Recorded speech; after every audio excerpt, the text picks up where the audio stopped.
Cher ami, et si le mal du siècle c'était d'être seul? D'après la Fondation de France, en 2018, 6 millions de Français avouaient souffrir de solitude. Cela, c'était avant la crise sanitaire et le confinement. Imaginez maintenant.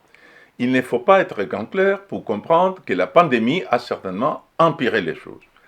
Pendant des mois, les étudiants n'ont pas pu fréquenter l'université. Ils ont été contraints d'étudier chez eux derrière un ordinateur. Même chose pour bien des salariés qui, pour un grand nombre d'entre eux, sont passés au télétravail. Chez nos voisins britanniques, la situation est telle qu'un ministère de la solitude a été créé il y a quelques années. J'ai lu dans Les Figaro une tribune du philosophe Luc Ferry à propos de l'inquiétante montée de la solitude, et j'aimerais partager avec vous aujourd'hui les contenus de celle-ci. Pourriez-vous, s'il vous plaît, partager cette vidéo sur les réseaux sociaux? Si vous le voulez bien, je vous serai également reconnaissant d'accorder à Avenue de la Culture un don de 3, 5 ou 7 euros afin que l'association puisse poursuivre sa mission au service de la France chrétienne. Luc Ferry aborde bien sûr le rôle néfaste joué par les écrans dans l'isolement des individus. Les philosophes citent l'économiste Daniel Cohen, auteur du livre Homo Numericus, qui prend pour exemple les sites de rencontres Tinder. La promesse de multiplier les rencontres débouche sur une perte de sensibilité du rapport à autrui. C'est à l'image de la société du numérique. Elle promet de rapprocher les gens, en réalité, elle les fait vivre de manière beaucoup plus solitaire. Le phénomène va bien au-delà des sites de rencontres. Les grandes instances qui brassent les classes sociales, comme ont pu être les usines, les entreprises industrielles des années 50-60, sont en train de disparaître. Fin de citation.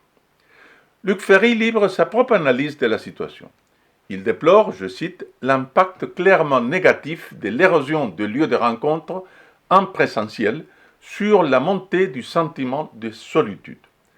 Le philosophe constate l'effacement des usines et des entreprises, mais aussi celui des églises, des associations et des partis politiques. D'après lui, le monde virtuel tente maladroitement de pallier cet effacement davantage qu'il ne le provoque. Luc Ferry constate que la solitude avance parallèlement au délitement du catholicisme en France. Je cite le philosophe. La lame de fond de la déconstruction des grands récits et le souci de soi narcissique qui en résulte ont séparé les individus. Fin de citation. On l'oublie souvent, mais la religion ne fait pas que relier les hommes à Dieu. Elle les relie aussi entre eux à travers une foi commune et des rites communautaires. Le premier de ces rites est bien sûr la messe du dimanche. On se réunit pour assister au Saint-Sacrifice autour du prêtre. La messe est fréquemment suivie d'une conversation sur le parvis. Il n'y a d'ailleurs pas que la messe. Il y a aussi les baptêmes, les mariages, les premières communions, les confirmations, les funérailles, les pèlerinages, les processions. Toutes ces célébrations réunissent les fidèles plusieurs fois dans l'année. Elles permettent une vie communautaire où chacun peut trouver sa place. Elles donnent le sentiment d'appartenir à une famille d'âmes unis par un but commun, gagner le ciel. Durant des siècles, la paroisse a été la communauté sociale la plus importante, la première communauté humaine après le cercle familial. Comment s'étonner que l'effacement d'une telle institution ait des conséquences sociales et spirituelles catastrophiques? Soudain, les personnes se trouvent seules face à elles-mêmes, sans un cadre qui permet de célébrer ou d'affronter les grandes étapes de la vie, sans une communauté sur laquelle s'appuyer dans les épreuves, sans des personnes que l'on rencontre régulièrement, tout simplement.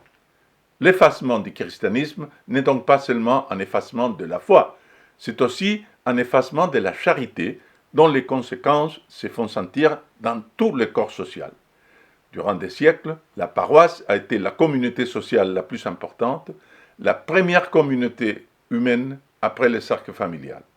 Rappeler ce rôle si important et si bénéfique du catholicisme est fondamental à une époque où les chrétiens sont sans cesse pointés du doigt.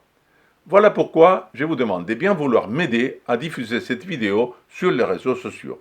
De tout cœur, merci pour votre aide.